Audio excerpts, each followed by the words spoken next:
Previously, on Rise of the Runelords. With their fearsome foes finally felled from fast and furious fighting, our heroes were delighted to learn that, for the first time in some time, they'd actually managed to keep one of their foes alive to get some answers.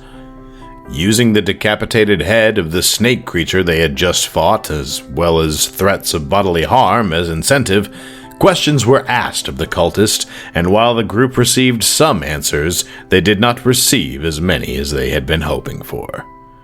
Eventually, the group finally let the cultist go after making him promise to change his ways. Icky then picked up Geisen and flew up to the topmost floor of the Shadow Clock and proceeded to search Zanisha the snake creature's bedchambers. The prize find here being a letter written to Zanisha from her sister mentioning the harvest of souls in a place called Turtleback Ferry and an offer to join her there. Finally deciding it was time to bed down for the night, the group found an inn and tavern, had a drink to celebrate their victory, and then proceeded to take their well-deserved rest. Today, the adventure continues.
I make the money go away now.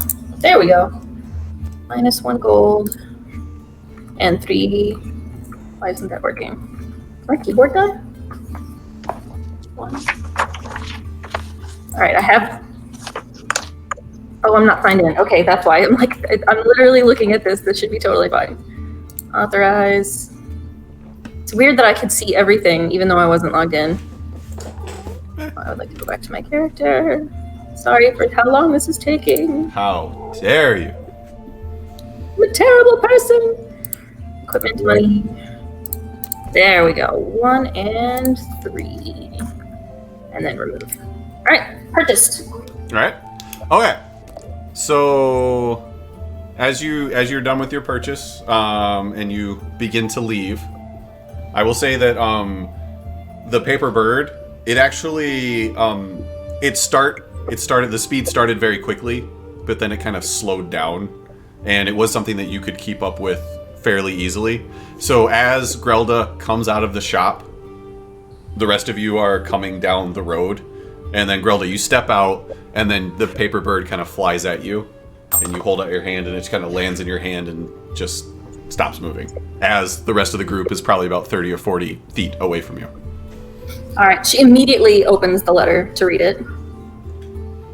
I assume. Oh, we're coming to get you. No, as you open it, it just says, "I hope we find Grelda." They just used it as a means to find you. They've been following it. Okay. So she makes the same face that I did, staring at the paper bird, and then I assume they will arrive very soon. Actually, like I said, they're like 30, 40 feet behind it. So you guys, everybody else sees it land in her hand, sees her open it. Grelda! So she obviously hears that and looks up and could probably hear it from halfway across the city. Hi, we found you! You're okay? Tarnan goes so far as to kneel down. I rolled a 20 for it. Kneels down and gives her an embrace. It looks like he's got little, red puffy eyes. Aww. It's not you. He whispers this for her only. It's not you. I'm broken. I'm working on it. I need you to stick around. You pull me into the light. And then he gets up and turns away before you see anything else. No, he doesn't get up and pull away because she immediately dwarf hugs him. And I will roll a strength check for this if you need me to, Sean. No, well, She pounds him I would heartily on the say back. you only need to roll a strength check if Tarnan's trying to pull away. Well, he tried, but then he was kind of told to sit still, and he does. Yeah. He does. Do you really want to do a contested strength check It's not against Grelda? contested. Oh, that'd be stupid. I could win. It is entirely Advantage on all possible. strength checks. I could dex my way out. She expected to go up, and I just slide down. Anyway, Deception check, go. he It halfway wins. stands It's up. real bad. She continues the brace, and he just stays with it. So after she pounds her back a couple of times, she does release you. She's not going to hold you for a long time. Sorry, I'm trying to hear. Oh, sorry. Oh, No, okay. sorry.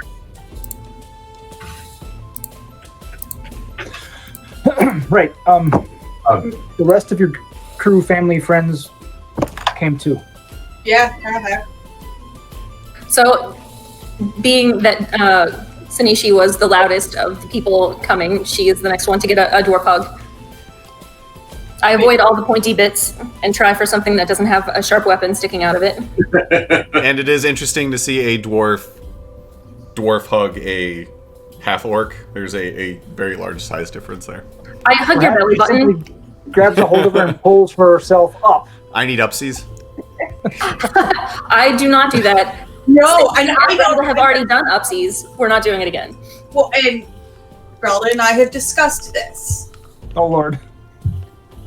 Like, we don't know. No. She has her dignity, her feet stay on the ground. So our hugs keeps her feet on the ground. And then I turn to Icky, who has said nothing thus far. Yeah, so, like Icky comes up and basically because getting down on his knees would bring him like a little taller than Grelda still. Is that accurate? Is that Quite a lot taller, Yeah, actually. probably. But like just a little bit. So he drops to his knees and just is like, I'm sorry. Help us stop all of this death and violence. Grelda hugs him, says maybe not all the death and violence. We'll get the bastards who did this. Icky laughs bitterly, but accepts the And then I turn to Geisen. And you have to kneel. No, he and I think are the same height. They're relatively within a few inches Yeah. of each other. Yes. Yeah, I'm definitely quite wider than he is, but I think height-wise we're similar. Does he seem as though he wants a hug? Yes. Okay, then she definitely hugs him, avoiding the sharp edges of the books that he carries and the owl. because the owl is the sharpest thing of all. I just wondering, does he put his bourbon bowl out of the way first He's not Is he carrying actively it everywhere drinking, now? so it's already stored Put on away. as a hat, and then No, that big top hat he has, he takes it off, and the bourbon bowl is like on his head under it. So that's how he stores it. He puts it on like a yarmulke, and then pulls the hat down over it. oh, this is now canon. Canon. Sorry, this is what happened when Lars doesn't show up. Yep. Yes. Yes. I might have to draw another cat wearing a hat with a bourbon bowl underneath of it. I don't know. Do it. I will now picture him forever as a short version of Radagast the Brown. Yes. Basically. And then she reaches up and she does stroke the chest feathers of Ollivander. And then she like clears her throat, and she's definitely not been crying, and like just grabs Sasha with both hands and is like, "All right, what are we doing next?" Murdering them all. Well, Grelda, you missed this, and I don't. Oh, yes. Your concerns actually kind of mirrored something I was struggling with. So for me, I think at least next, I need to find a bard. Duh. There's a D on the end of it. Oh, there's a damn- okay. I need to find a bard. She spent a little too much time around Icky and Geisen, and she needs to find a bar. I could see it happening. I need to find a bard. I need to find a bard who's willing to train me. To sing? Yes, yes. Oh, yes, that's right. You weren't there. I have decided that I am going to train as a bard to help me communicate with people and humans and civilization better, as it has come to my attention that I'm not very good at it. Geralda reaches up, way up, to find the shoulder, pats on it, and says, "I respect your journey, but I'd never want you to feel like you have not done extremely well. Look at this group of friends you've made." Thank you. I think I can do better. And I think I can do better with characters. So, thanks, Mo. And I've been thinking about this since we were on the road with the goblins, and it's since I decided to try to not just kill goblins, and I think that this is the right route for me to take.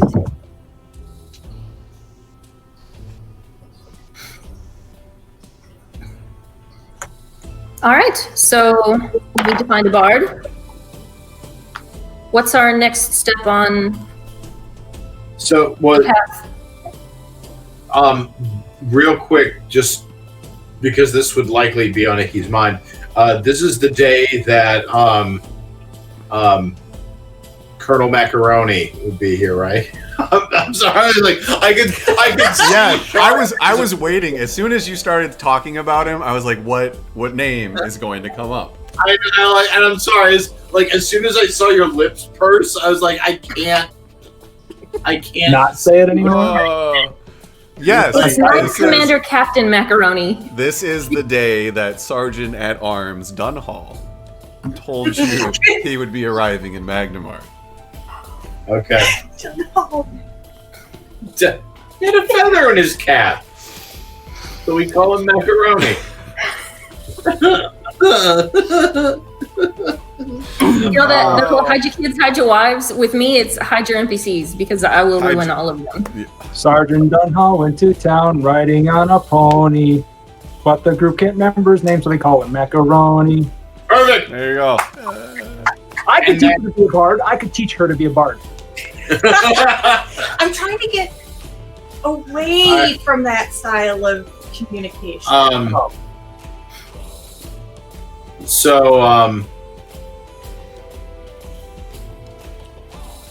Okay, I just like knowing that like Icky at this point would. It's good to know, but Icky wouldn't bring it up at this point. Well, Grelda's thinking of it too. Yep. And as soon as there's a lull in the talk, Tarnin's going to say, Sergeant Arms is supposed to show up, and we got to talk to the, I forgot his name. Justice Friars and... Ironbriar. Yeah, that's what I said. Hey, that was his real name. That was his real name. You need more names that are made up of 2 words that I can remember. Justice Sun Moon. Steven question. Ground Sky. Just in time. Sean, from a map perspective, Yes. we began somewhere kind of in that docky area, like south of the ruined bridge thing. Yes. In my mental eye, I had gone down south, kind of closer to where the bakery was. Okay. Is that where you think we are? I would say you guys are probably more in like Give me a this ping, Vasily. area. Let me zoom. Let me zoom in a little bit if I can. Oh my god. There we go. Are you not? There you Yes. go. Somewhere in that area. So, Auric. I tried. I made it all the way from the name I wanted to say out loud to his real name. Auric. Don't fight it. I can tell. It was so painful. Just- It was just- so painful. Just say Vacuum Man. So the vacuum man is not going to be in the all the way in until the afternoon. Was that correct? Yes. He Okay. did mention that he usually comes in the afternoon. Okay. I will say to the group, if we don't have anywhere to be specifically, we could get some more breakfast sausage from the bakery, and then I could check at the all the way in and see if they know of any bards in town. Sounds like a really good idea to me. The Granny Mabel's? Yes. Is that her name? Mirabelle. Yes. Mirabelle. No, Mabel. That was really good. That Wow. was, and Well it was the Cambion Cafe was the name of it. I thought it was the Hot Buns Bakery. Down. Oh no, it is the Cambion. No, there Cafe. were you were suggested the Hot Buns Bakery and the Cambion Cafe, and you went to the Cambion Cafe, and that's Yep. where Sanishi tried to people. Yep. She Okay. did people. She did very well. And now she wants to be a bard. She's peopling at a huge rate. All the people. in. Character growth. Lots of character growth. I earned the award. You and did earn the Xbox Live character growth achievement. I still have that GIF actually. Did you bring my stuff You got stuff? from? Yeah, in the bedroom that I shared with Sanishi. I left like everything I own except for. Oh, then I look Soraya. over to Sanishi. She had stuff? Oh. I left it in our room. That's okay. Not a problem. How about we get breakfast, since we're closer there, and then we'll go back to the inn, settle our accounts, and then we'll go back to the stables where I left my horse. And then we'll go see Justice Ironbriar and Macaroni. And we'll go from there. All right, and along the way, keep your ears open if you hear any, music or good stories, and let some innkeepers on the way, since we're going to be talking to a bunch of locals, and see if they know of any bards taking apprentices. So I have RP for as we walk, but if anyone else wants to say anything before we go, I want to make room for that. I will say it has been an hour, so I need another drink.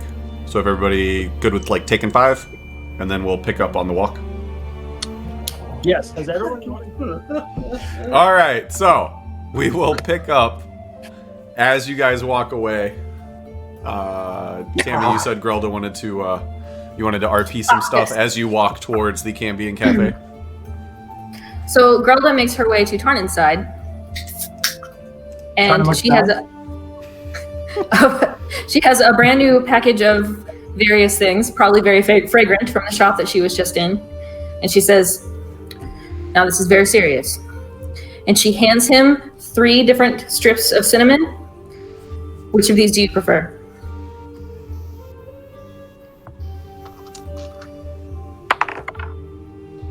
This first one's pretty good. Okay. Second one. Oh, where'd you get the third one? Same store? Same store. Let's go with the first one.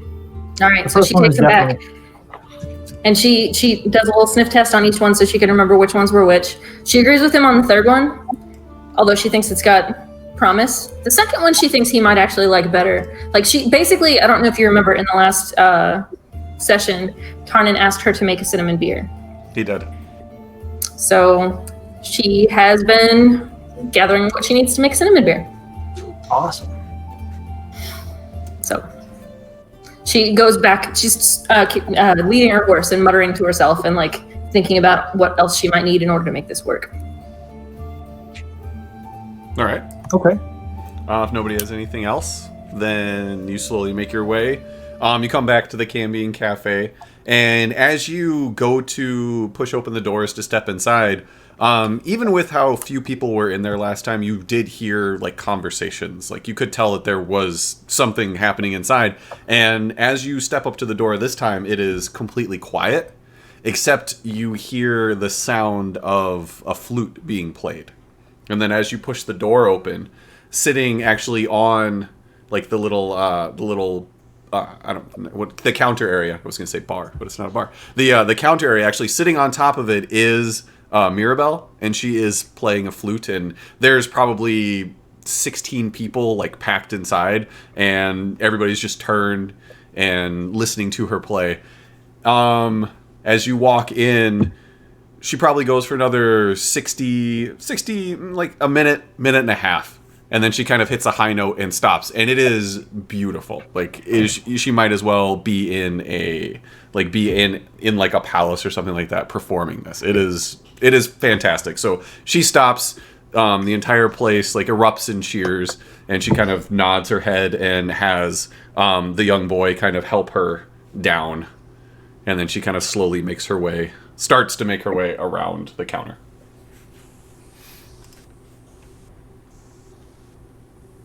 Holy cow. No, it's still a person. Don't confuse her, Tarnan. Couldn't help it. It was right there. She served it to me on a platter. I did. I mean, we wanted to speak better around people, right? So we got to teach her idioms, right? Technically, she correctly used the idiom that she used. Fair. He and I are muttering this while you can keep doing what you were doing, Sinichi. So, nobody gets my humor.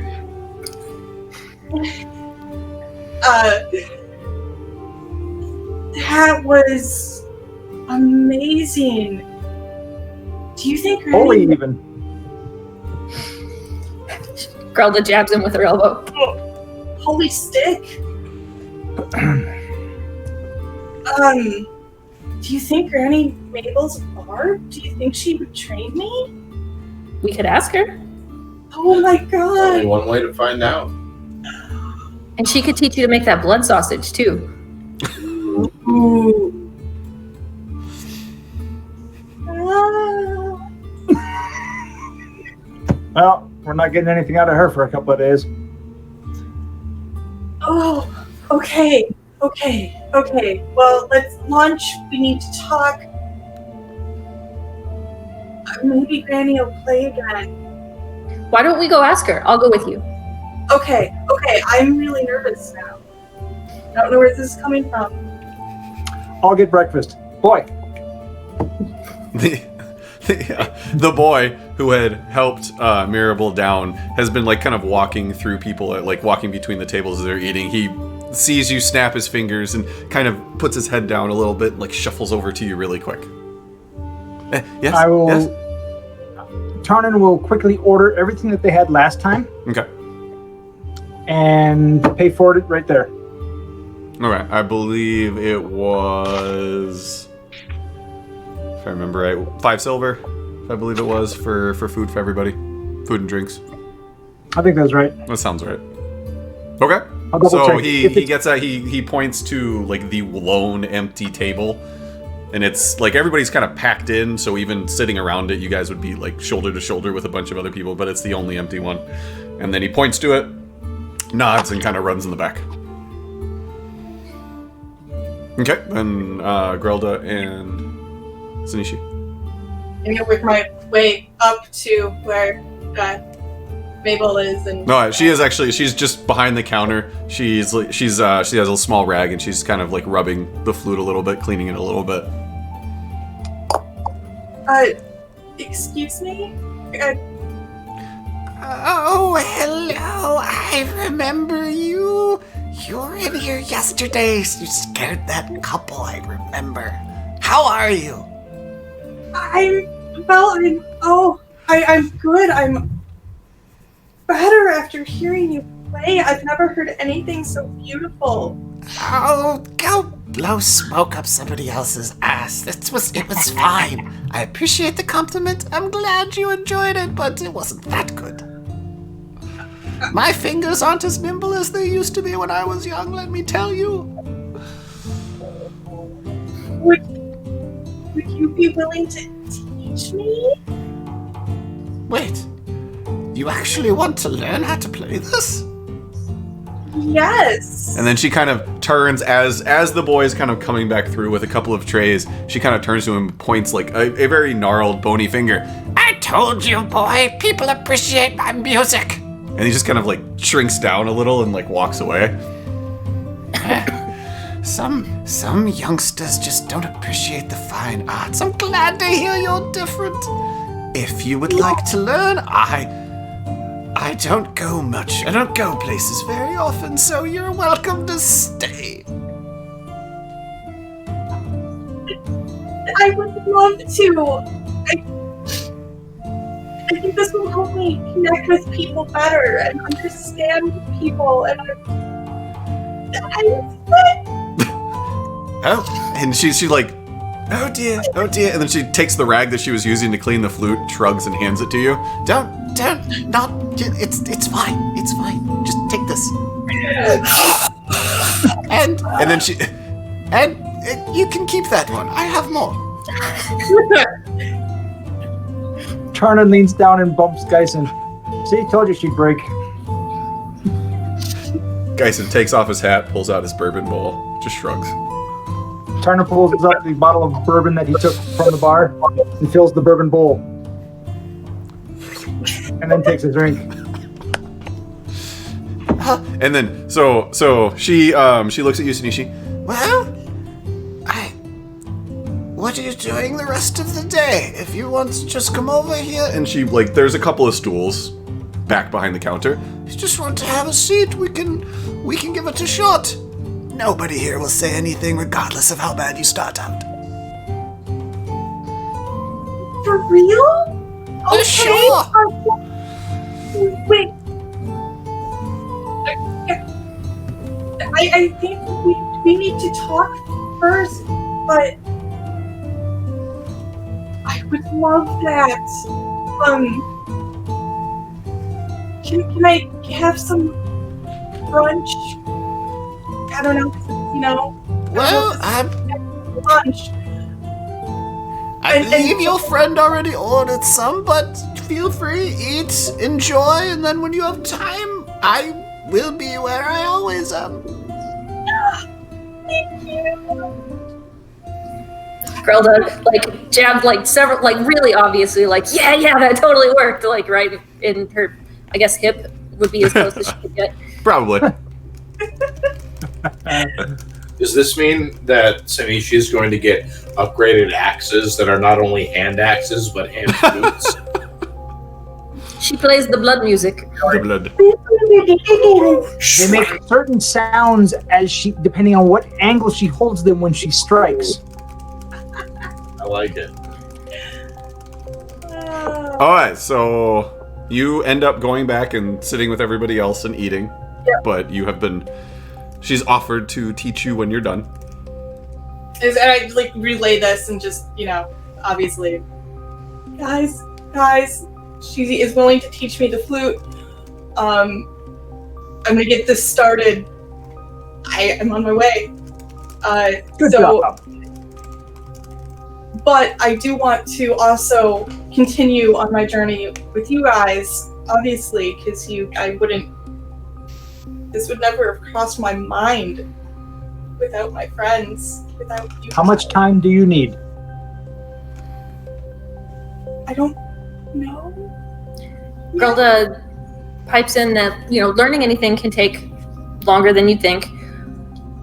We can either leave you here while we go talk to people and figure out what's going on with Justice Ironbriar so you can get some starter practice in, or you can come back afterwards. I don't know how long that will take. We don't anticipate more fighting. Well, like we were talking about last night,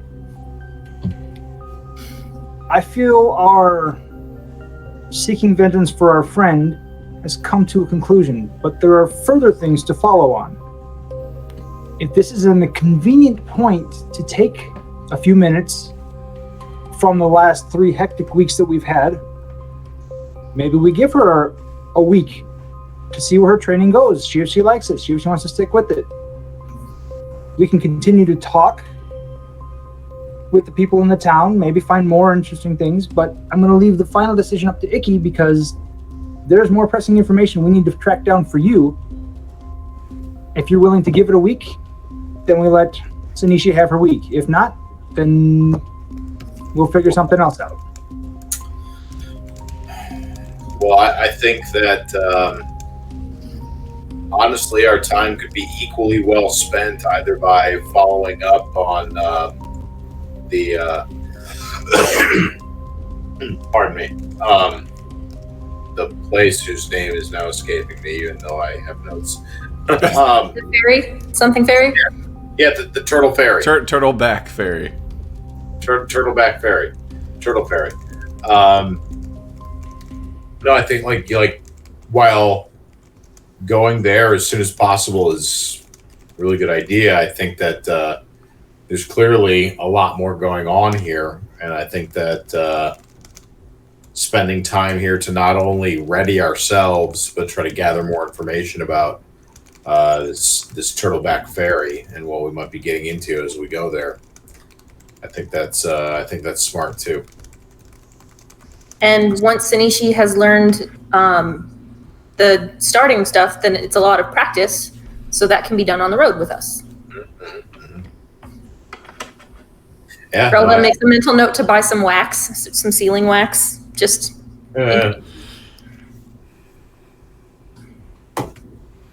You beat Tarnan to it, he was already thinking the same thing. I don't have any on me, I don't think. I don't believe so. I wouldn't be surprised if she does. I mean, it's something she'd need for sealing her bottles. I do have brewer's supplies as well as adventuring gear. It might be in the brewer's supplies, maybe? It might be, someone might have, might have it for spell use. Grilda would want to buy more regardless. It's got to be fresh. If it's too old, it doesn't mold as well. You want the good stuff. Probably a good idea. All right, so everybody finishes their meal. I also want to make sure that we found you, Grilda. Are you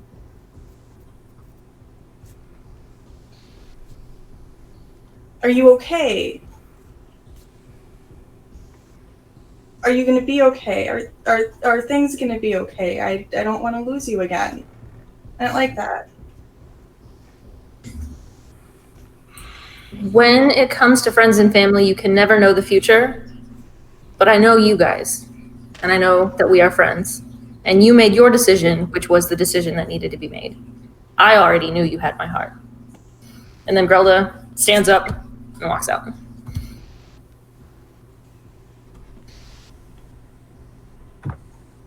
I didn't get that, guys. What did she mean? Oh, are we good, guys? I think we're at a good starting point. I think she's saying she's willing to be patient with us. Okay. I think she's giving us the opportunity to work on our issues together. Okay. That's just how I'm seeing it. I know I have work to do. Me too.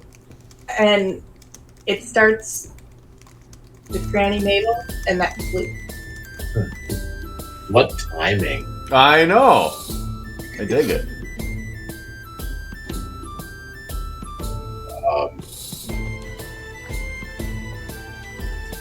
I can relay it. It's definitely my mission to curb the violence that seems to erupt in my wake. We'll make this work. Okay. I don't know that it's the violence that needs curbing so much as guided for the right reason. You know what I mean? Thrice now, in the span of a few hours, it has been brought to my attention that some of my baser instincts, my skills that have been acquired that I should probably just leave by the wayside, should be left by the wayside. But how I get to that point? Look, my overriding goal is to make the world a better place by taking evil out of it. That doesn't mean I have to stretch them out on a rack, and I can show even my enemies mercy. Help me out. Oh, in his head. Help me out anytime, Obi, if I'm on the right track. As you're talking, you do notice that the coin you had given Icky, that he put into his pocket, you do, like, your eyes flicker down and you do see that the light from it grows really bright for like a second, like it just strobes once. Oh, so now it's Bit from Tron. But, okay.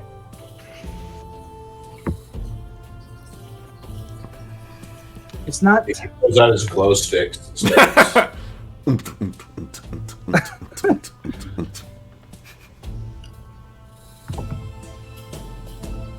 Which he absolutely is. I'm after vengeance, but in the right way. Defending, and in the right way, for the right reason. And I'm still trying to figure that out. And I'm hoping you guys are all with me on that. Always can. Except for when I'm with Granny. Understood. Understood. Yeah, we'll work this one out together. Except for when I'm with This is replacing goblins for you, isn't it? That's fantastic. This is That's fantastic. Oh my God, guys! We need to go practice the flute.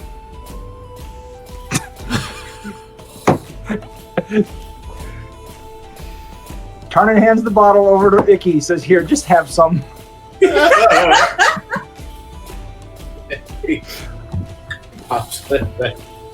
Oh God, the bird is probably going to be extra sensitive. So long as your tones don't resonate with my bones. Does that happen? I can only We'll assume. find out. Huh.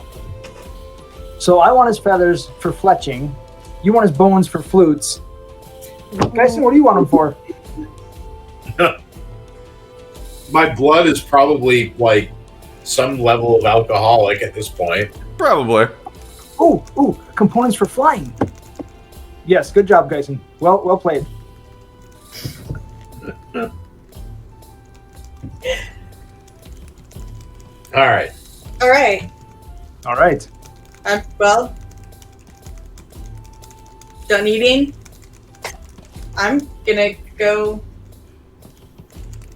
learn to play the flute. We'll meet you back at the inn tonight. Okay. Okay. All right. So as you get up and walk over, she kind of sees you, picks up the flute. I know you're strong, but don't grip it too tightly. It's the only one I have right now. And then, as everybody kind of gets up and walks out, she just begins to start teaching you notes, and the door closes behind everybody, and everybody hears just like that sound when like the first recorder session for like a second grade class. You just hear,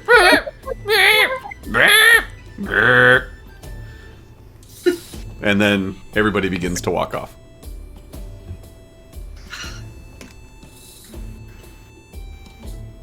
So, Grelda, unless someone else is going to react to that, because she's not going to.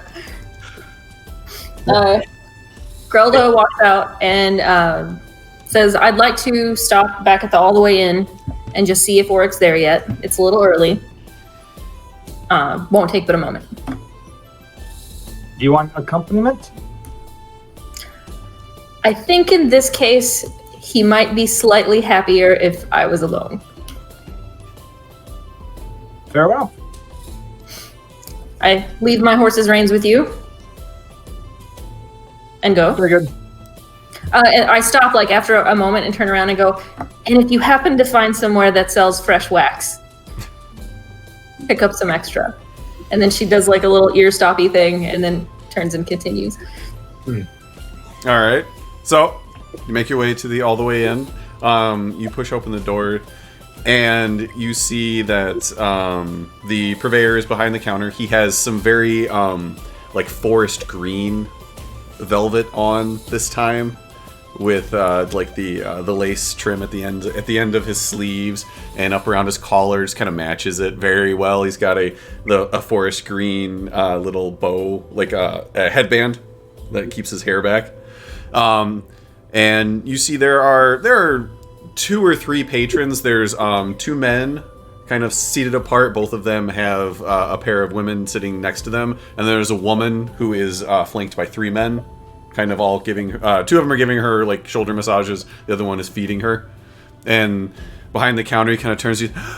Oh, you're back. Oh, wait, right there. And then he kind of taps on the door just next to him, and it opens up, and you see this very burly male dwarf step out, no shirt, and he just steps out. He stops.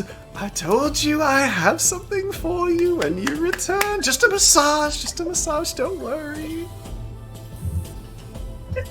For some reason, I was not expecting this at all. Grelda sizes him up. Is he a mountain dwarf? Like what is? He is a. Depends on if you want to mount him. She does not ask that out loud, and so doesn't hear that in response. Oh, okay. He is a mountain dwarf. He has a very, very thick beard, some like salt and pepper through it. Very burly. So she walks up to them, smiles at the purveyor. Let's call him that. And then to the dwarf, she reaches out her hand for a handshake. All right. He reaches back out. Even though he's only a few inches taller than you, his hand is much bigger than yours, and it kind of encompasses yours. And he gives it a shake. So I say Grelda Cidersmith as our hands clasp, and then I begin to squeeze. Okay. Not in a threatening way. Like this is. No. I want this to feel more like a dwarf meeting a dwarf kind of thing, and not like I'm trying to like intimidate him. Okay. All right. So he's like, you start squeezing his hand, and he shakes yours and squeezes back. Hi, Nicholas. Pleasure to meet you, Grelda. And then he starts squeezing your hand back. Give me a strength check really quick.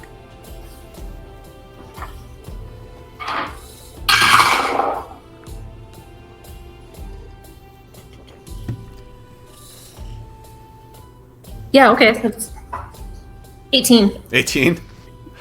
So you squeeze his hand, he squeezes yours, and it kind of like mounts.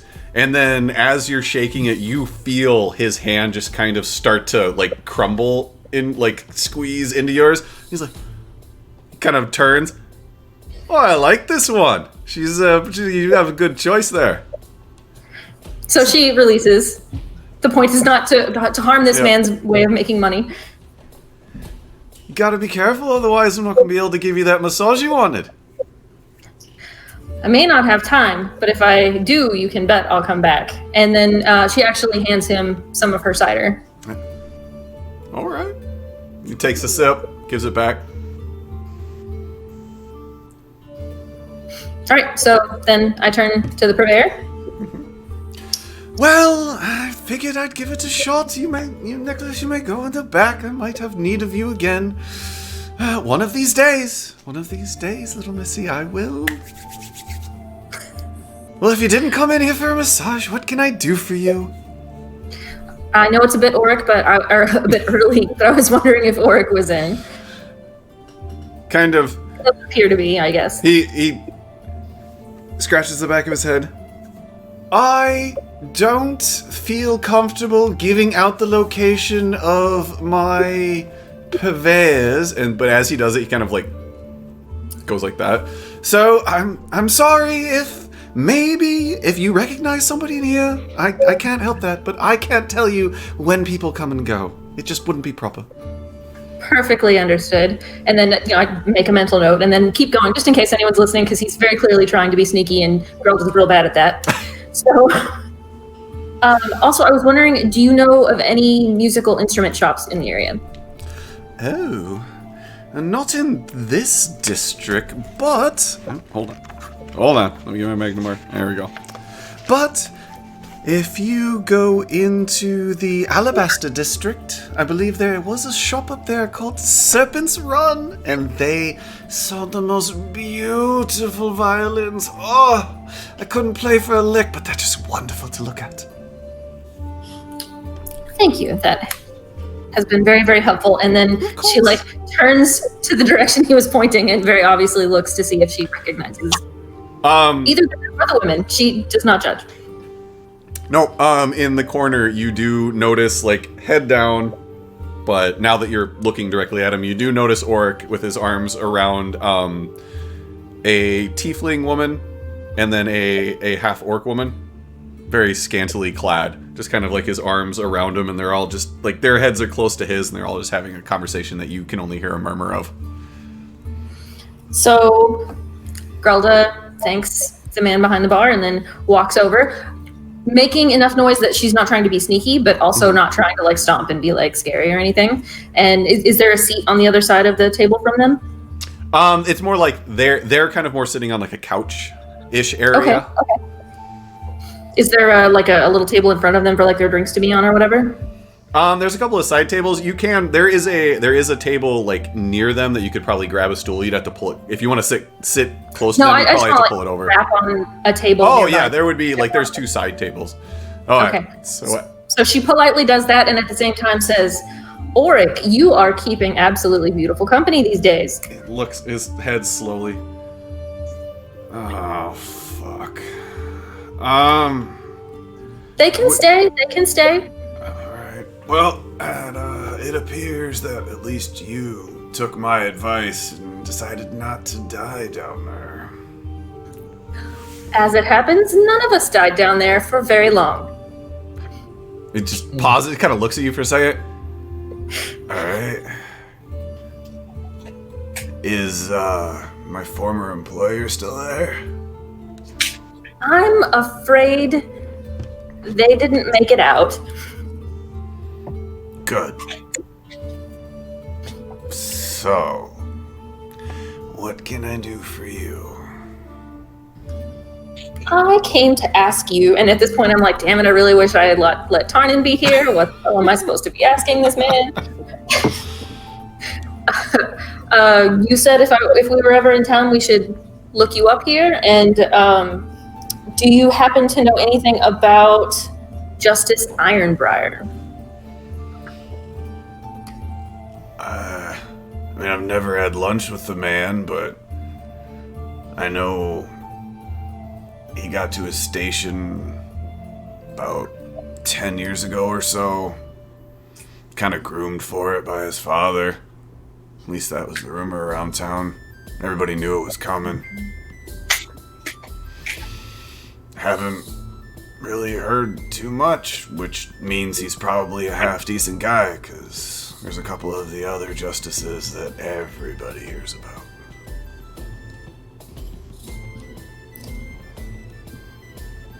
Have you heard anything more about the 7 pointed stars?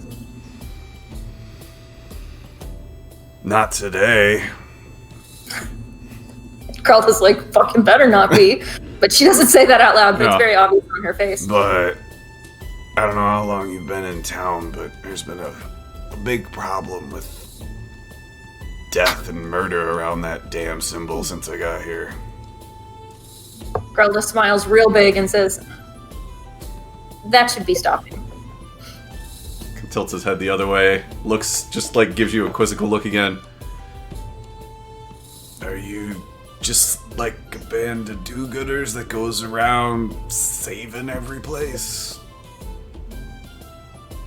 We also kill a lot of people. That's the better option in my opinion, but Well, I don't even know if we're staying in that inn. Like, how could he contact us if he needed to? like out of character, Yeah, out of it character. would either because, be like Grelda- there would need to be a message spell involved, or a paper bird, or you would need to Okay. give him somewhere to send, like to have a letter delivered. Yeah. Okay. Then instead, I will say we have a few more things to wrap up in town. Please enjoy your time here. Don't take my being here as any reason to do anything you weren't going to do. You can One of our stay, company- don't bother me. The delightful half-orc lady, not as beautiful as the one you're with right now, of course, is learning to play the flute at the nearby Cambion Cafe. If you hear anything that you think we might find interesting, if she's there, it'd be nice if you could leave a message. Wait, the one with the axes The one with the axes. is learning. All right, wonders never cease, I suppose. Oh, there's I recommend their Amclor bread as well as their blood sausage if you go, by the way. It's quite good. I will keep that in mind. If I wanted the best beer in town, where would I go? You would probably go to.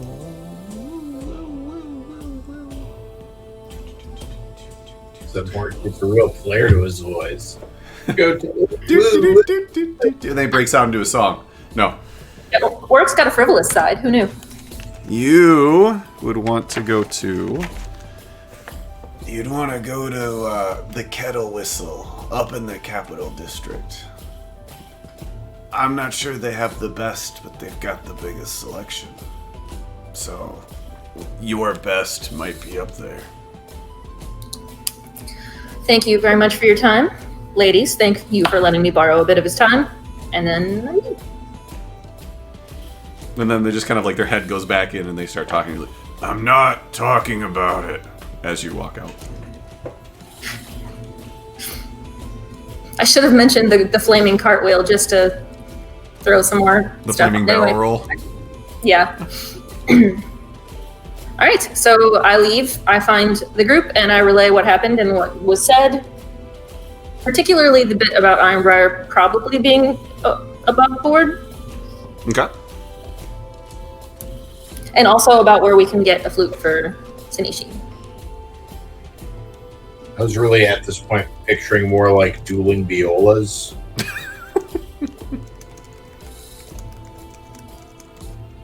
They're way too expensive to hit people over the head with. She's not going to reach rock star status for quite a while. no.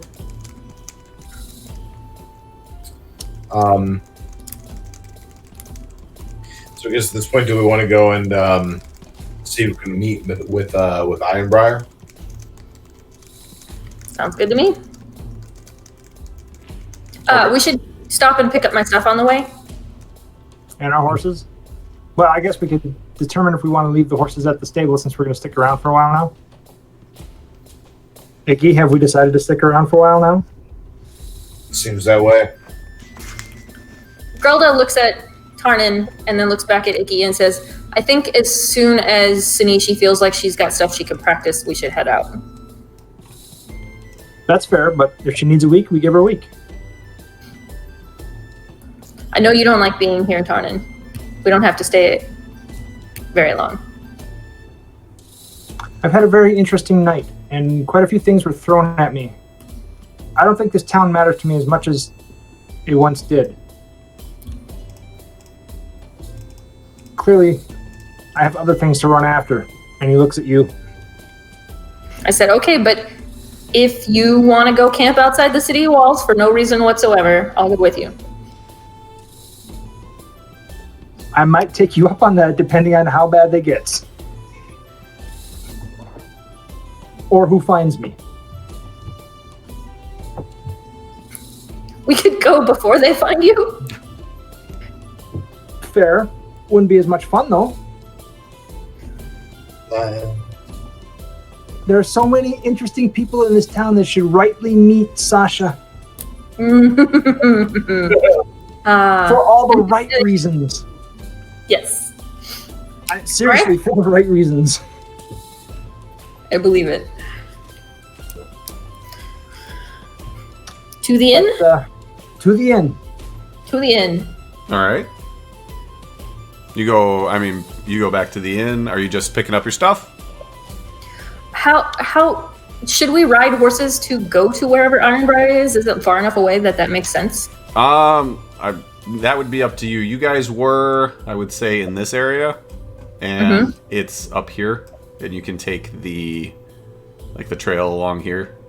So you wouldn't need horses. You could take them, but it's 10-minute walk. Doesn't seem worth it. Nope. Let's keep them stable. How much, Sean? Please figure out how much it's going to cost for the rooms for a week, and for the stables for a week. For a week. It would be... Right, with the understanding that if we leave early, we get a refund.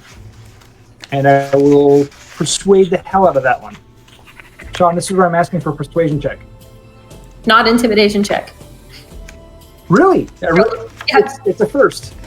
Hold on a second. Well, maybe I could intimidate him too. I mean... Grelda goes, mm-mm. But... I'm good at it. All right, so yes, you're very good at it. for a week they were 5, 7. It'd be 7 gold for the rooms for a week, base price, and then for 2 rooms, they were 5 silver a piece per day. Fair enough. So But now it's he's 3.5 guaranteed to gold have for a week. Well, hold on. I'm giving you like the base, Okay. the price he's going to quote you. Oh, understood. And then, for that would be so it'd be 7 gold for the rooms and 4 gold for the stabling and feeding the horses. And then go ahead and give me a persuasion check.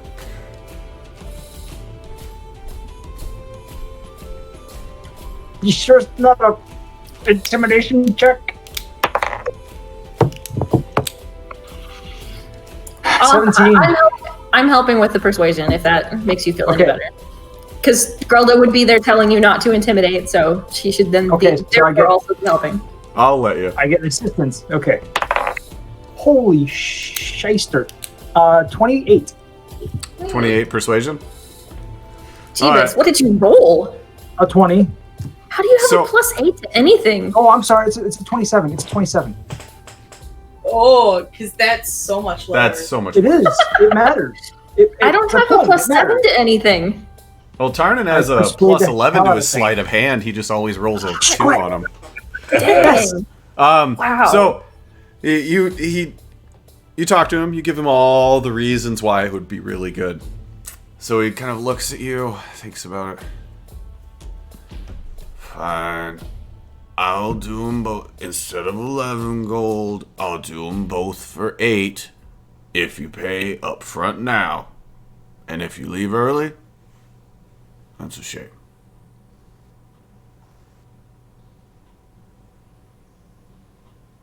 Is the 11 gold refundable if we leave early? The 11 gold, I'll give you back whatever you don't stay. Otherwise, it's 8, and I'll hold the space for you just in case.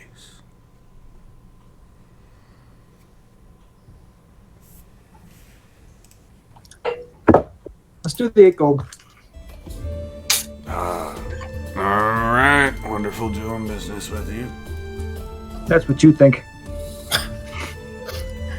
Yeah, he's not going to be real happy when he finds out that Grelda's set up her still in their room. It's going to smell quite interesting. She goes upstairs. While this is finishing, she goes upstairs, gets the rest of her things, and does that. She does that. She sets up to begin the cinnamon beer for Tarnan. All right, I will say that to get everything out, that it will probably take a better part of an hour or two, because you are literally putting a still together. You have everything, but you have to put it together and begin the brewing process, so I would say probably 90 minutes. All right, well then she would wait and do that after they got back. She wouldn't do it then. Grelda, seriously, go ahead. I've got like a third of a bottle to finish with Icky and Geisen, and then I should probably let it come out of my system a little bit before we go before the justice. So please, take your time. All right, So then I'll she- say after like a little child. after it's set up and it begins its process, probably about 2 at this point. It's been you guys got up at 11, been a few hours. So you head out at about 2. Oh, was there anything missing from my stuff? No. Okay. Wait, there was an option? Not anymore. Getting slow in my old age. All right, so is there anything else Off we you're go going to the Briar's place. All right, off Unless to the anyone halls of else- justice. All right, then. As you walk up into the Capital District, it's the first large building you come to. It's an impressive. It's a 3-story stone gray building. The impressive upper halls are replete with stern-faced gargoyles and grim-faced judges that kind of line the outside of it. You know, Tarnan, that it not only serves as the home of the Justice Court. The Justice Court, which is like the single highest court in the land, and then the Halls of Virtue, where each judge has their own personalized audience hall. And Tarnan does know that these justices are the ones who decide all laws, like any crime, any complaint one person has against another. These judges interpret all the laws. Sometimes it's just one, sometimes they bring in a couple to decide it depending on the size of the case. And as you there is a single entrance, and there's a few people trickling in and out, but it doesn't seem to be as too busy. So you step inside and you immediately see that there are 3 raised podiums. There's one in front of you and there's 2 to the side. Each of the podiums, there's steps that lead up to it, because it's about 4 or 5 feet off the ground, and sitting in the middle of each one is an elderly gentleman. All of them have white hair pulled back into a tight ponytail that goes down. They're wearing black, almost suits, and each of them have a ledger in front of them with a pen. And people seem to be stepping up to them, speaking to them, and then going past them, walk through the little walkways that are in between. As Tarnan gets on the, what was that? as Tarnan steps up on the first stair, he kind of looks up at the building, pauses, takes a deep breath, and says, "So sleep soundly in your beds tonight, for judgment falls on you at first light." And shakes his head and starts going up the stairs. All right, as you get inside. Oh, I'm sorry. Go ahead. Sorry. Grelda shoots a questioning look at him, but if he looks like he doesn't want to talk about it, she's going to let it lie. Oh, it's David Draymond. He was a minstrel and a poet, the vengeful one. Many say he was disturbed.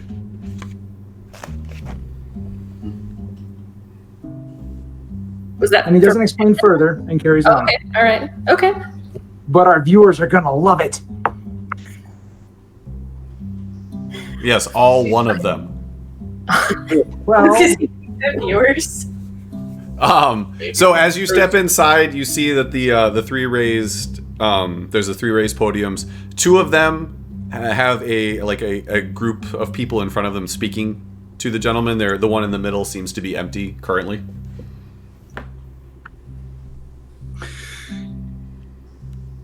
here we go. Turner walks the group up there. As you walk up, you see the gentleman he's a very elderly gentleman. He has kind of like pointed nose, pointed chin. He stops what he was writing, looks kind of down his nose at you. Yes, how may I help you today? Turner perhaps shocks a few people, pulls a perfect court-style bow, introduces himself and companions. Tarnan Kepscoat and companions. Here to speak with Justice Briargood, please.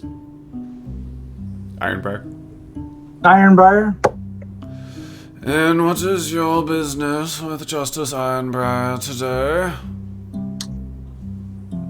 I forgot his name. Dunholt. Captain Dunholt, Chief Iron Lord Justice Dunholt. So as you're rattling this off, he is like writing. He's looking at you and then writing down on a piece of paper. Come on, I can't remember, but Tarnan would. Okay. Did we And have he a does it letter in of a- introduction? I thought we had a letter of introduction. Did I make that up? I think you made that. I don't remember that. I don't. Dunhall did not give you anything. Did not. Iron Dunholt? Okay. Iron Dunholt. So he writes it down. All right, if you will wait just a moment. He kind of folds up the piece of paper he was writing on, and he leans over and hands it down to, like, beside who had been sitting there the entire time. You see a young halfling boy, kind of like reaches up, grabs the note, turns around, and just like sprints off further into the hall. It'll be just a moment, and then he goes back and starts writing in his ledger again. And like 3 or 4 minutes later, the young boy like sprints back and like jumps up and hands him a note. He opens it up, looks at it, closes it. If you'll follow the boy, he will take you to Justice Ironbrier's office. He will be expecting you. And then he just kind of goes back and starts writing. He gets ready to sprint. Proper court decorum bow of graciousness, and off he goes. All right, then the young halfling kind of, he waves you on, and then he just starts. He doesn't run, he walks, but he kind of walks you further into the past the desk or past the podiums, and you see that it opens up into a large like cathedral-like room. Your steps kind of echo as you walk. The roof is painted with a map of Varissia, very detailed and very well done, but it is a large open room, 60 by at least 100 feet. Like you would expect that this room could be filled with a lot of things for gathering, but it's just wide open and empty, and there are doors lining the first floor and doors kind of lining the edges on each floor. And he takes you about 3/4 of the way down, turns to the right, and then stops in front of a door, opens it, and kind of waves you in. Grelda says thanks to him as she passes. He just Tarnan nods. lets everyone in, Okay. and then walks in behind them. All right, so as you walk in, you see a mostly plain office.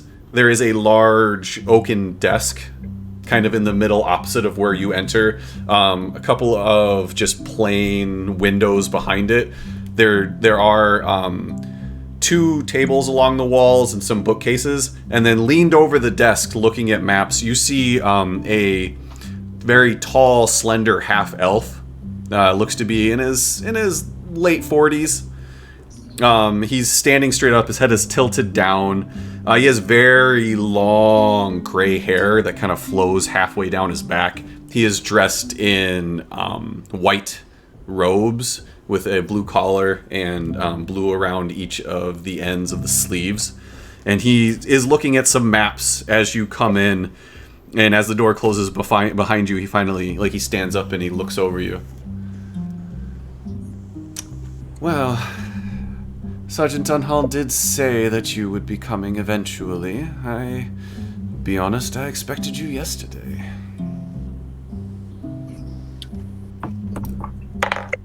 With decorum still managing. Pardon your grace. I'm sorry, he's not a grace. Pardon your honor. We had a few ends to tidy up within the city already. Well, your business is your business, but it is good that you did finally come. So what may I do for you? At this point, you may receive a report from us of our activities, so you can perhaps put to rest rumors of our activities. He picks up a folded up piece of paper. Well, Sergeant Dunhall did send this ahead, mentioning that Sandpoint had similar issues with a particular star. As we've had here, he said you managed to solve it there, so I'm wondering if that is what you speak of.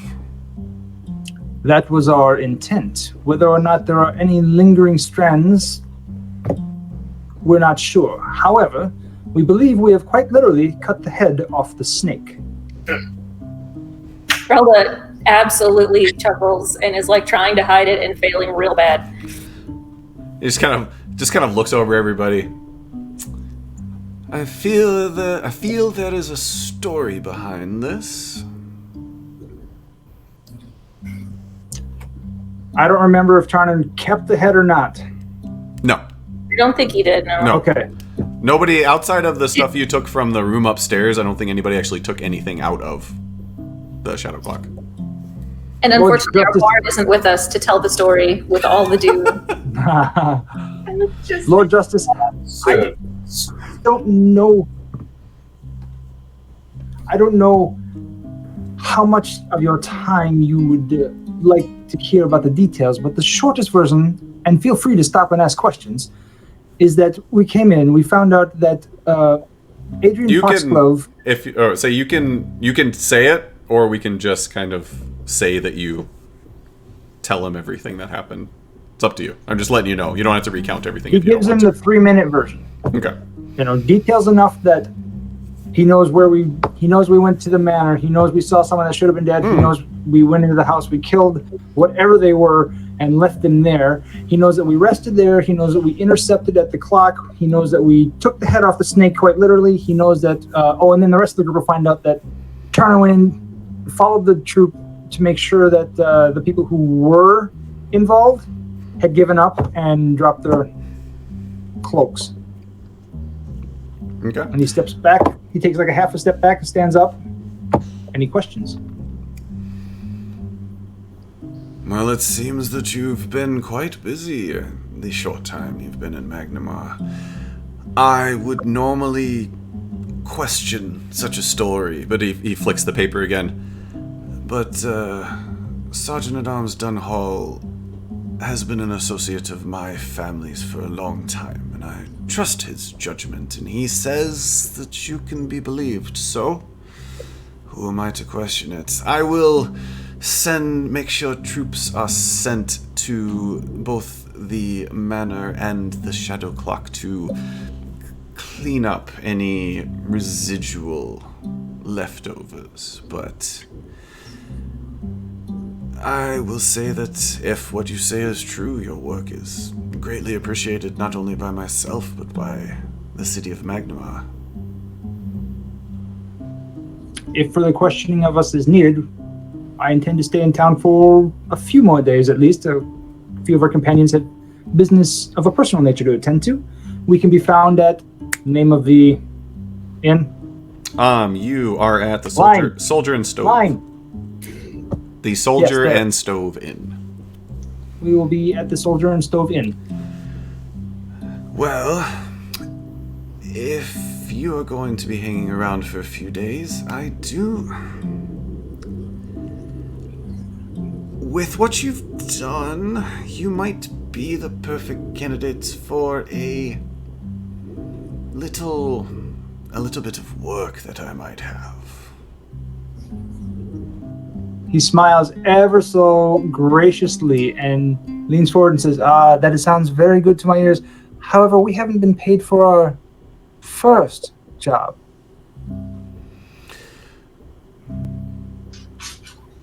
Since you were doing a service to the city of Magnamar, I suppose a reward can be paid once everything has been vetted. Subtle bow. Of course. And if everything is vetted and you are proven as trustworthy as Sergeant-at-Arms Dunhall has thought so, I would like to send you on a little trip to check on a holding of Magnamars, if you don't mind a bit of traveling for coin. Give us what information you can on it now, that we may discuss it this evening.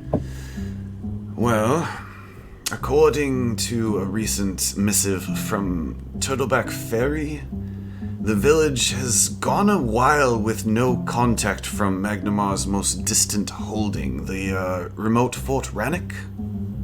It's near the Hook Mountains.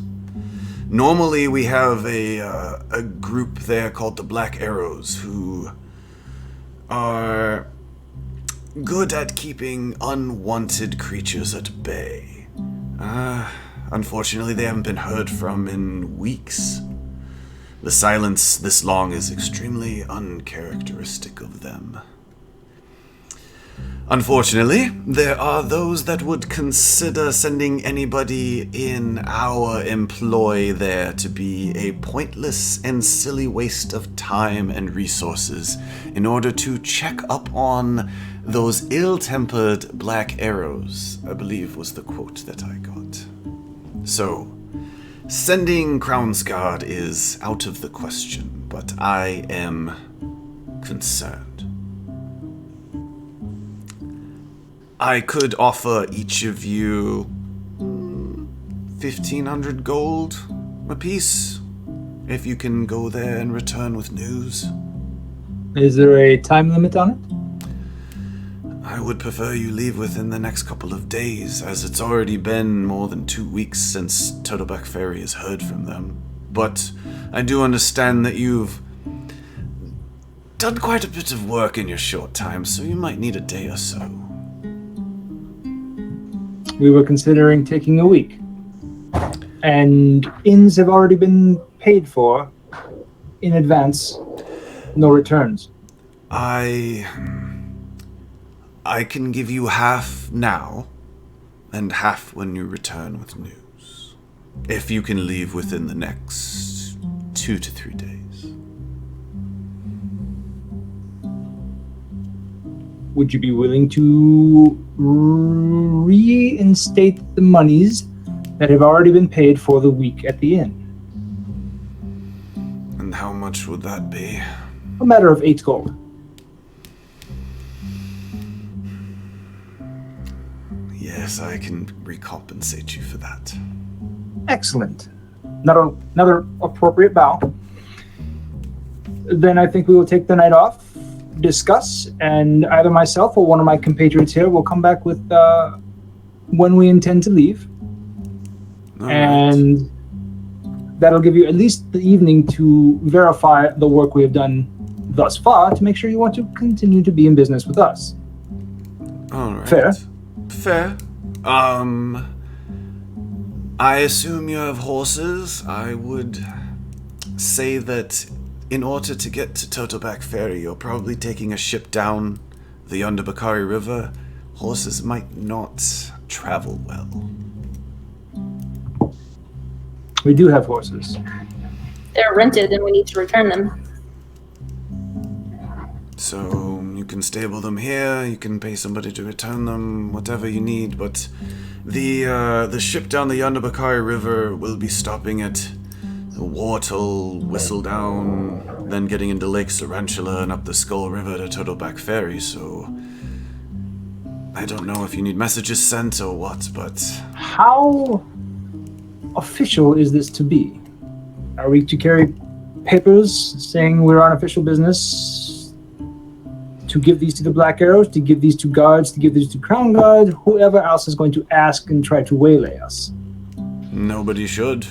Once you get to Totoback Ferry, if you tell them you've been sent from Magnamar, they will be happy enough that you came. A polite chuckle. Of course, a group of people as diverse as us will simply be welcome with open arms and believed assuredly that, yes, we must be on official business from Magnamar. He's got all kinds of look on his face saying, no one's going to believe that crap. Come on. The only people who know of this missive from Totoback Ferry are official people from Magnamar, so if you were to tell them why you're there, that would be enough for the mayor. If you want a letter, I can write one, if it will make you calmer.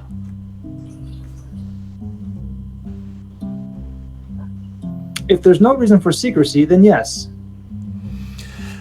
I would send Crown's guards and make it official if We need to the send no right one else people in here harm's way. cared. What was it? We need not send any further people in harm's way. My team and I can handle it. Well, take your night if you do decide that you will accept this particular mission. Come back. I will book passage down the Yandabakari River, give you your front half of payment, and send you on your way. Another gracious bow. Very good, sir. Anything further? If you do accept it... Okay, hold on.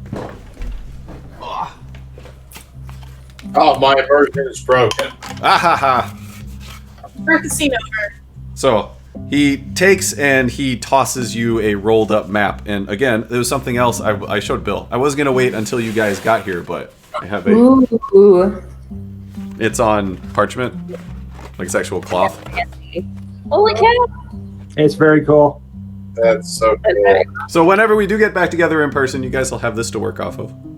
I mean, if Tarnid had gone to visit Sean would be looking for the map still. Sean would not let it... DM has God vision, would not let it out of his sight. Yeah. So I he didn't say tosses you a DM, I map. said Sean. He does toss you a map and say, this might be worth it if you do accept. Very good.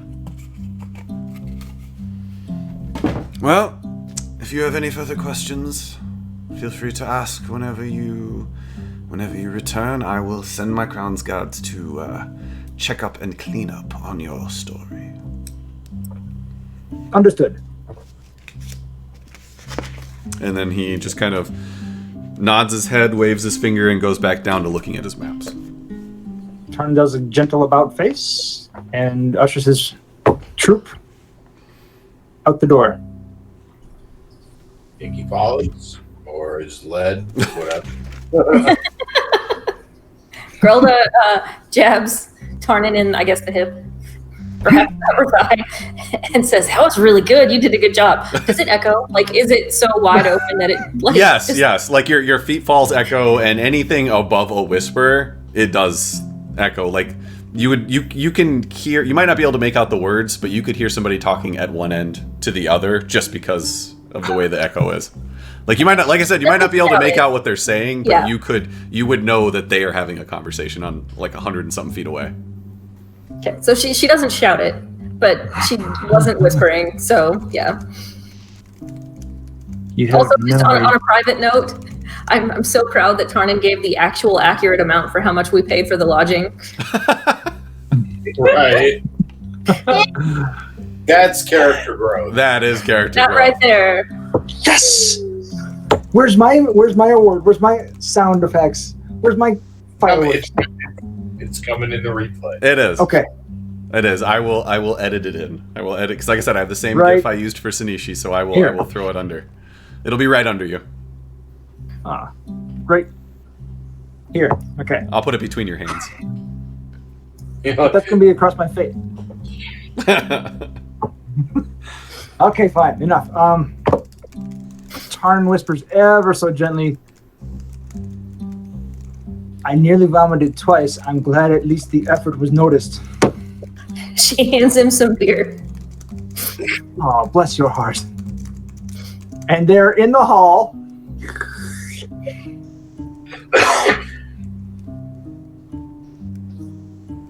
That was worth the effort. I And just off they go. continually bribe all NPCs with alcohol until I get what I want. This is my entire character story. And it's been working. Yeah. All right. Anything else before we leave the building? Not if you want me to continue my good behavior. Yeah, you guys are kind of lucky I'm not with you because I think Sanishi would be playing with the Echo. A little bit. Because Grelda does not want to play with the Echo. She does wait until we go back outside to say. Apparently, some of the best beers in the town can be found in this district, the capital district, at the Kettle Whistle. Don't ask me how I know this. But additionally, if we have time, wherever the Alabaster district is, we should check on an instrument so that Sanishi doesn't destroy that lovely lady's beautiful flute.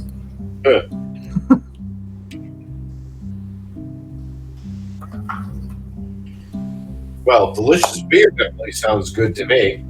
And, you know, instrument sounds fun too. I'm game. Let's do it.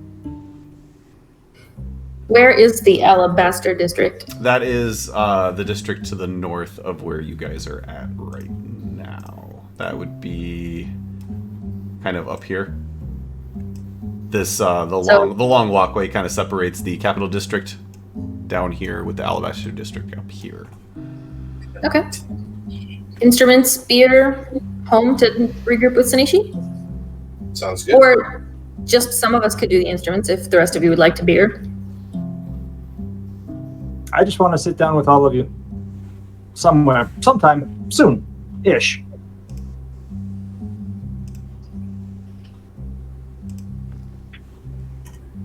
So would Icky and Geisen. like to stop and beer while Tarnan and Grelda go get an instrument? Or do they want to come? Icky could easily be talked into doing the instrument thing as a group activity. I mean, all of you guys are going to have to be hearing this. So you might as well have a say in what I'm going on. Oh, okay. I should have thought that sentence through before I started it. Oh, it was perfect the way it was. What was it?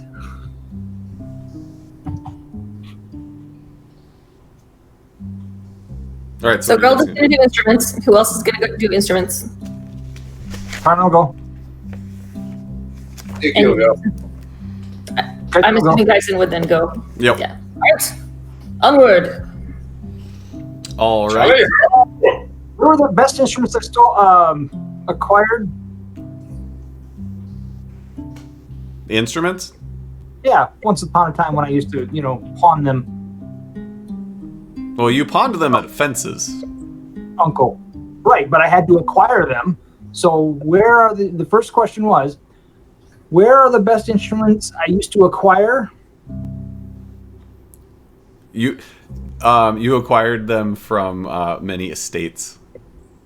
And never did I figure out which stores were printed or they came from. I would say you probably didn't care as much, but more worried about the quality.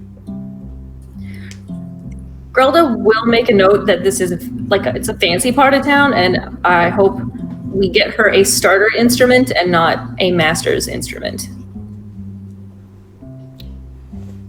So, if there are any that might be at a pawn shop, maybe that would be a better starter instrument than one Then we should head fancy shop. down the hill.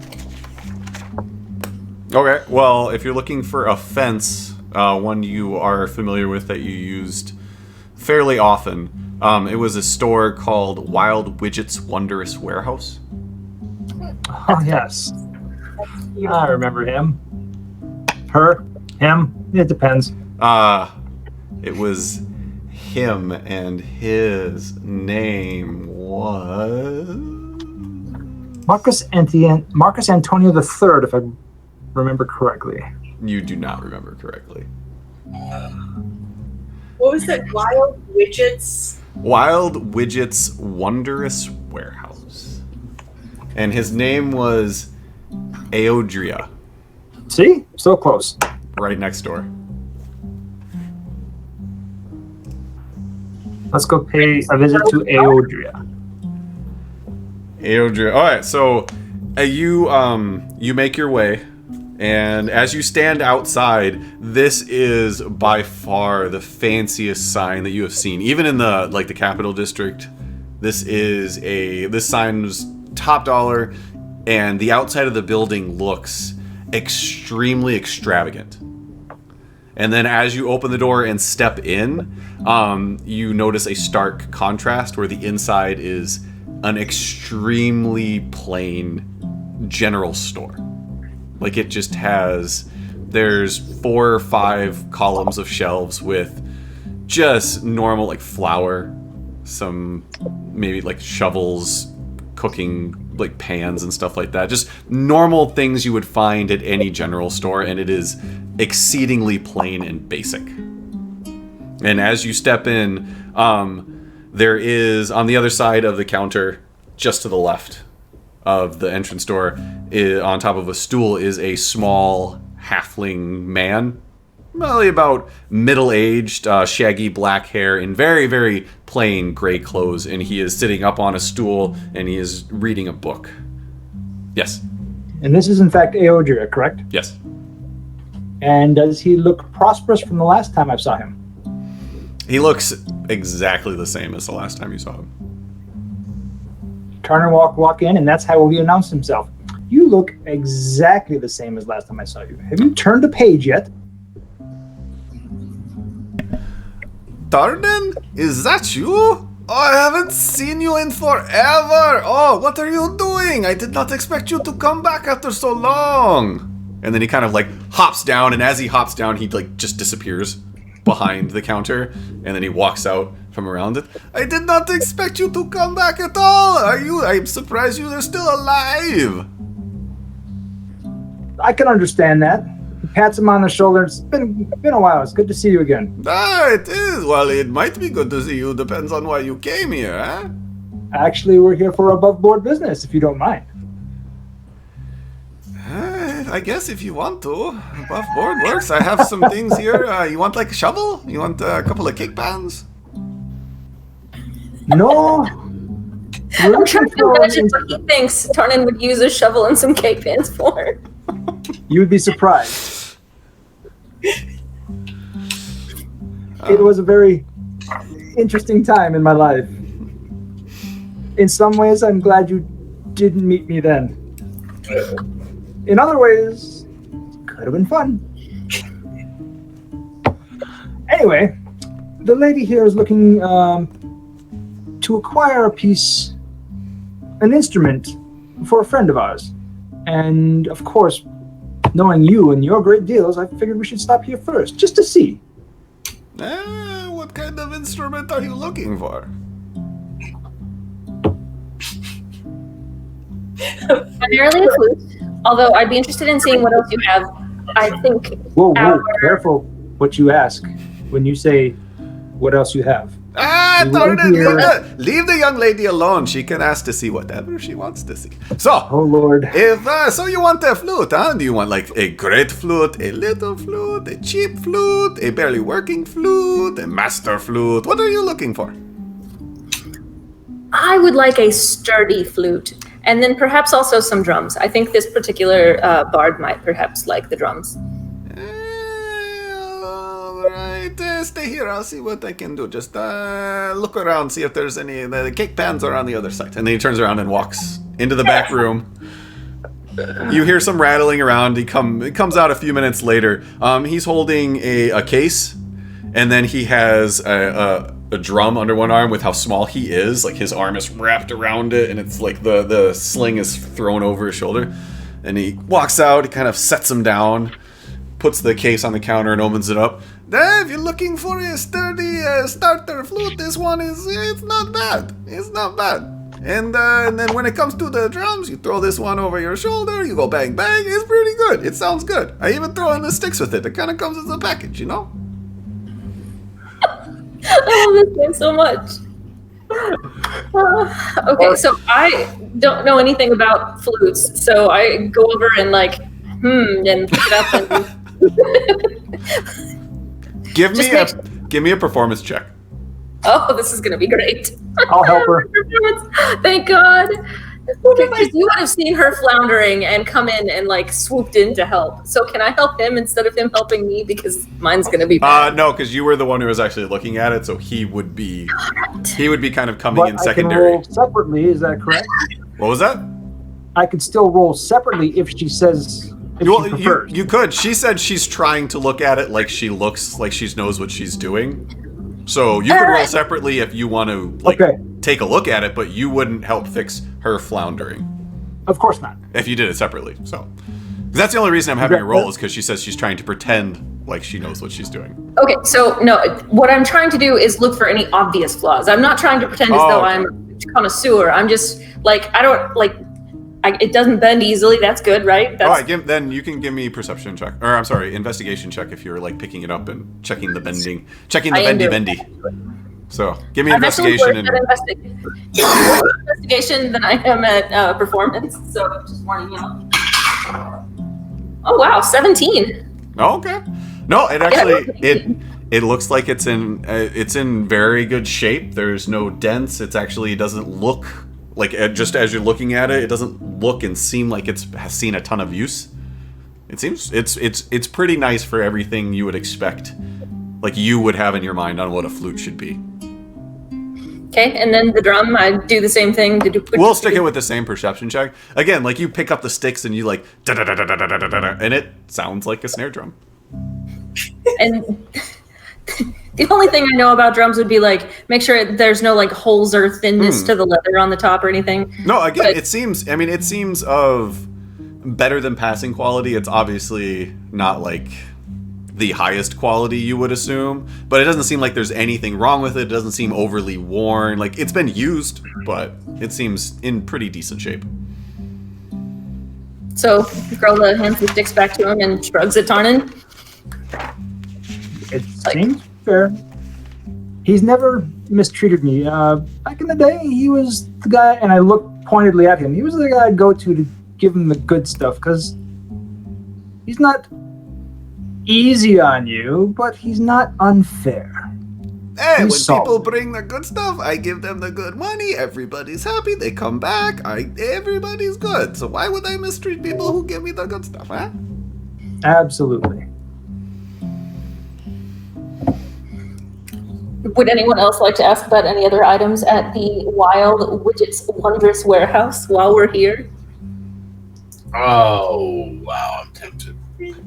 He looks at Tarn and he's like, so, really? You just want to buy stuff? And I have nothing to sell? Wait, actually, Tarn, rolls his eyes stuff. And says, all right, I got a couple of things. Yeah, are they good things, eh? Depends on your mood. My mood is always the same. I'm always happy to see you and the things you have to sell. Yeah, okay. So let's go, I have this inkwell. You know what? Let's save that one for, screw it. I have this inkwell. It's a fine silver inkwell. And we both know the going price is 10 gold, but that's without your cut. So you tell me. He picks it up, looks it over. I can give you 6 for this. 6.5. I didn't say 7. I'm being good. Well, why don't we? Is this it? No, that's not it.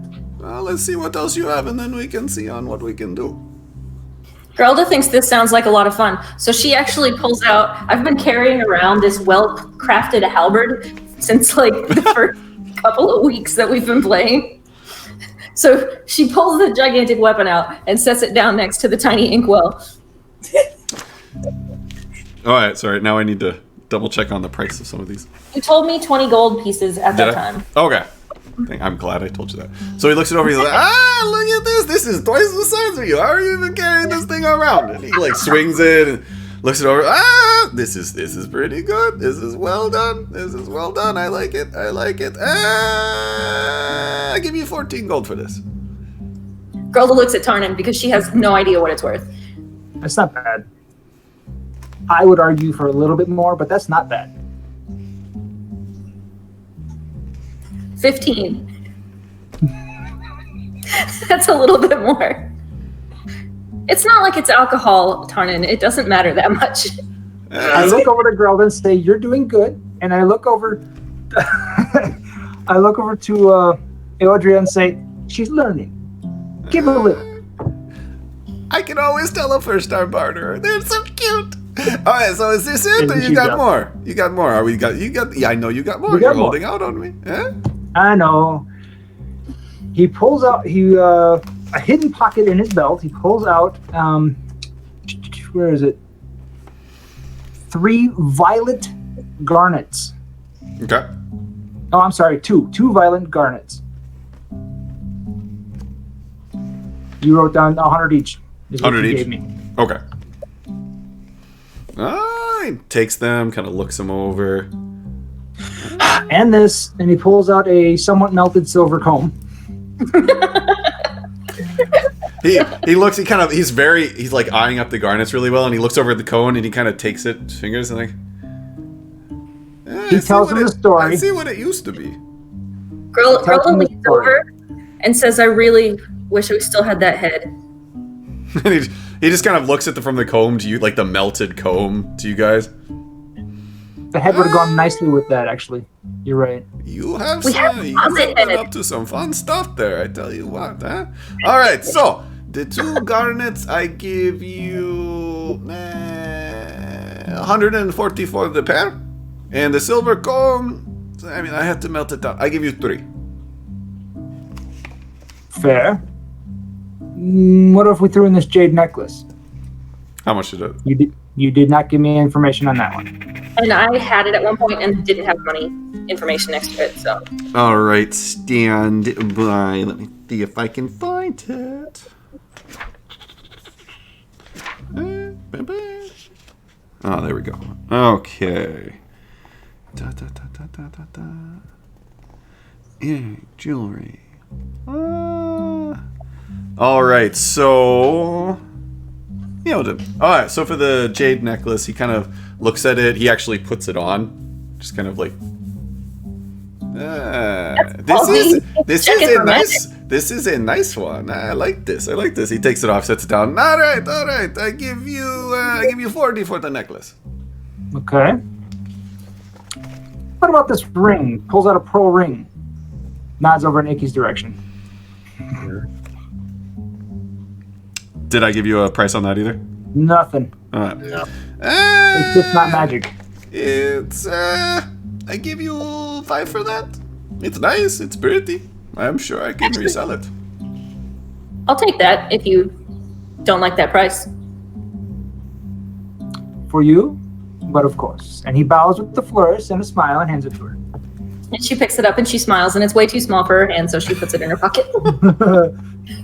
I'm sorry, Eodria. She's got a better smile.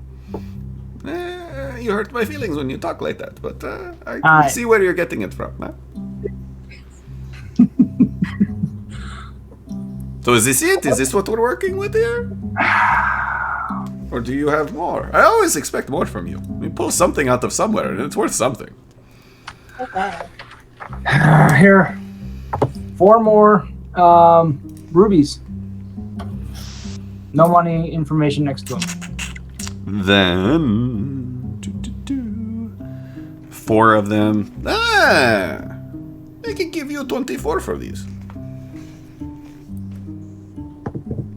Those are a little bit more. 24 apiece? Okay. No, 24 for the set. They're rubies.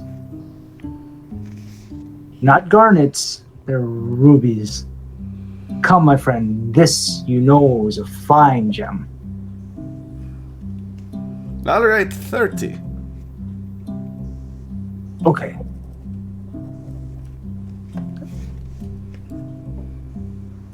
Tarn pulls out a bag of tools. And he's holding it like he wants to set it down, but just hasn't decided to yet. And then he sets it down. And if Aodria knows him at all, he might recognize that this bag is a bag of tools he uses for a specific tradecraft. I would say in that case, he opens up the bag, kind of looks inside of it. They're still very nice. I give you 30 for all of them. And the bag, because I don't want to carry them separately, you know? It can get, my hands are small.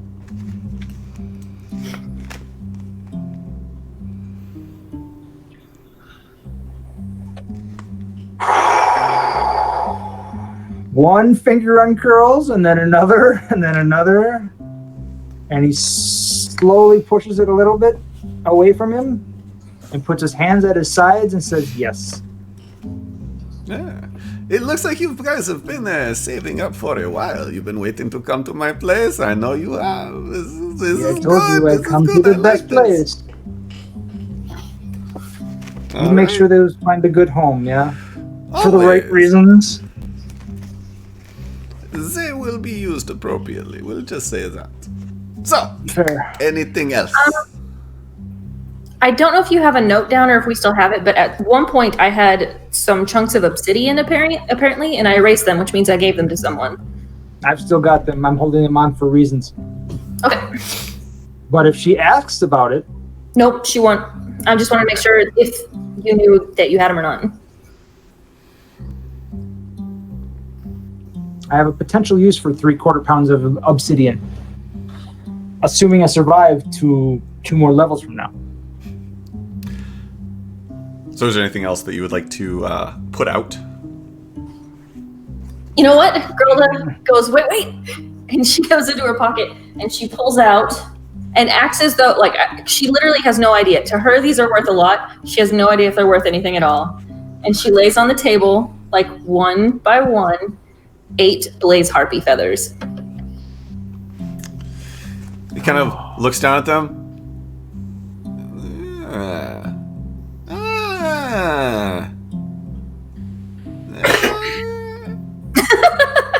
I mean, they're pretty enough. I throw in an extra gold for the feathers, just because I like you. Takes them back immediately. No. Thank you, but no. All right.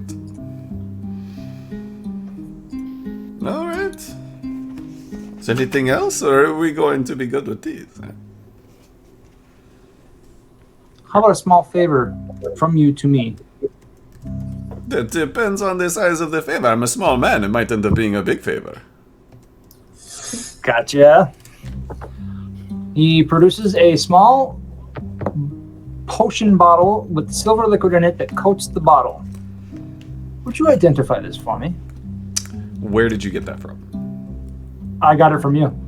I don't remember anymore. It's I don't think it was from the last battle. I think it was recently, though. It was a while back.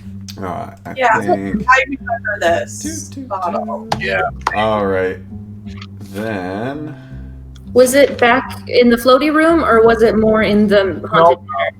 I think it was on the thieving trip. Oh, okay. That's why I don't remember it very well. All right. Hold on a second. Let me double check.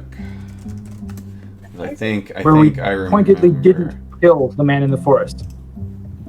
I think. Yeah, Yep. Close to that trip. All right. So he takes it, kind of pops it off, smells it, spends a good 3 or 4 minutes kind of looking at it, then hands it back to you. I don't know where you got that from, but you can sell that to me if you like. That is, it's the potion of Storm Giant Strength. When you take it, basically when you drink it, your strength score changes to 29 for an hour. For an hour? For an hour. Jesus. Look over, Grelda. I don't need that. Something similar. Don't you have something similar? Grelda, you are strong, and please don't ever mistake me for saying you are not strong. But that level of strong is scary strong, and I would rather someone who, either you or Icky, looking over at Icky, if you have a need of it or a use for it. Icky, imagine your claws being 3 times as claw for 1 hour. It's quite a big claw. Just out of, I think I can ask. If this is an inappropriate question, please let me know, Icky. Yeah. Or rather, Nate, since it's a Nate question. What is Icky's strength right now? Icky's strength right now is 11. Yes. So my request would be that we give it to Icky, because anyone's strength goes that high. It's not like it doubles your current strength. But the interesting point is, Icky doesn't rely on strength. He relies on dexterity, if I'm correct.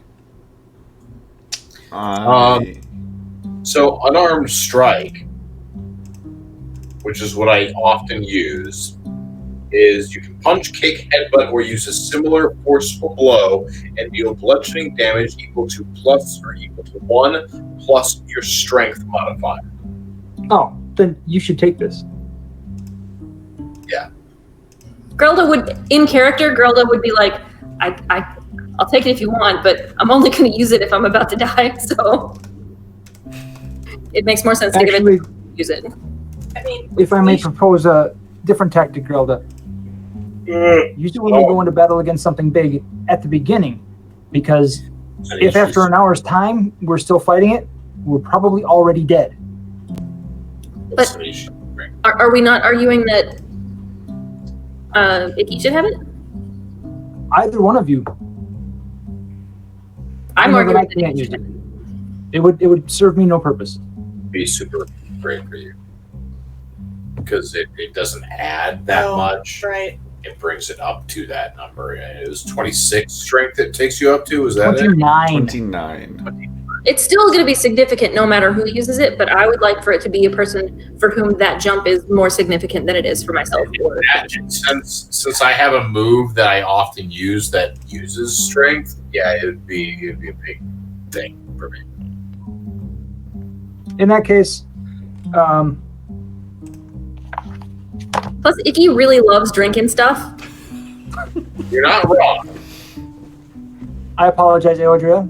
This is no longer for sale. However, please be sure to take a. You make me sad. Please make sure to take a coin out of it for your trouble to at least let us know what it is. That makes me less sad. Alright, so if you're going to sell me these things, I'd give you 265 gold for them. And How about then even 270? 270? Well, why don't we do this? Why don't we keep it 265? And you take the drum and the flute.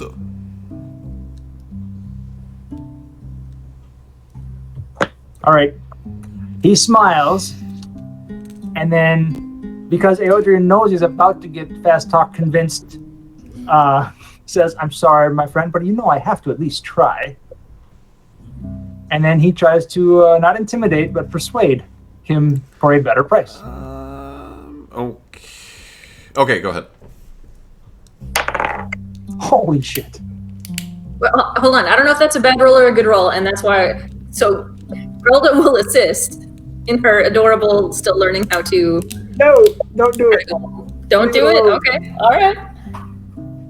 Someone come take a picture of another natural 20 on my perception. Oh my god, persuasion. Persuasion. You're being rewarded for being good. Does she say that out loud? No, wait. She should. Yes. Yes. Wait, I would say after she hears Eodrin's response, then she should just like, tap him on the shoulder and just like, you're being rewarded for being good. See? So it's a total of 27. He kind of looks at you, and he looks over at Grelda, and he's like, you know what? Fine. I'm glad you're alive. You make me in a happy mood. The fact that you're not dead in a pit somewhere. So fine. I give you 275, the drum and the flute. You are a scholar and a gentleman. Don't lie to me. Okay. And don't call me such nasty names. And then neither of those things. All right. So he gives you 275, a drum, a flute, and then he takes all of your stuff. Thank God. And then after he puts it, you see him put it in some of it in a sack of flour, kind of tie it up, and kind of walk it over to where the rest of the sacks of flour are, and kind of put it in the back. And then he goes, so, you sure you don't want any cake pans? I've got a pretty nice set. I'm okay this time around. Because I saw that, I do actually turn and ask Tarnan, does cake pans mean weapons? No, not weapons. Okay. If you're looking for weapons, we're here. You might ask the man. I need to have an out-of-character talk with Sean about how to improve weapons without losing Sasha. Okay.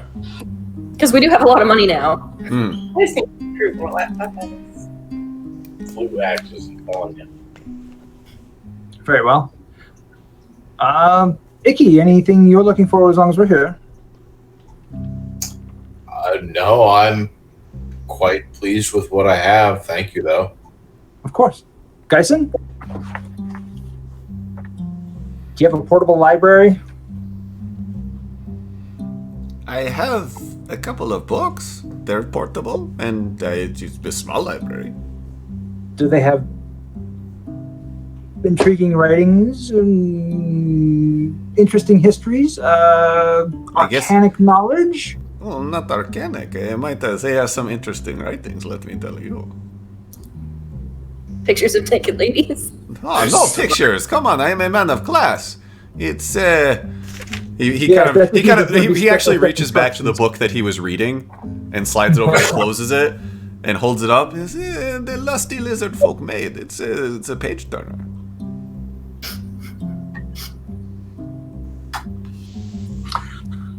I don't know if Geisen would be interested or not.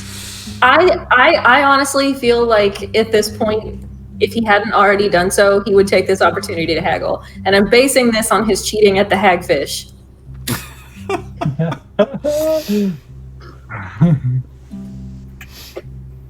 Somebody call Lars. We have a dying, pressing question. We have to know before we can move on. Would you want to buy some smut? Would you want to buy? Do you want to buy a drink? It's important. He opens it back up to where his thumb had been in, which is about halfway through, and sets it back down. You gotta at least ask how much he wants for it. Come on, guys, Sid. How much are you asking for that one, specifically? This is my personal copy. I'm halfway through it. To part with it would be at least 2 gold pieces. It's near and dear to my heart. What's the Tarnan price? 2 gold pieces. It's near and dear to my heart. I'm in the middle of it. It's a very important part. I'm on edge to see what happens next. Oh. Might you call it titillating? Well, maybe I'll come back then. All right, give me a chance to finish it before I pass it along to the next lucky Of course, customer. and then since you know what I'm kind of interested in, maybe you have something more lying around next time. If this is the kind of books you are interested in, I can have a selection for you next time you come. Give me a couple of days, and your brain will be titillated, and your purse will be empty. I did list off a few other types of books, so we could work with those as well. I'll see what I can do. Okay. Thanks for your consideration. Smut? Grelda leans over and says, literature.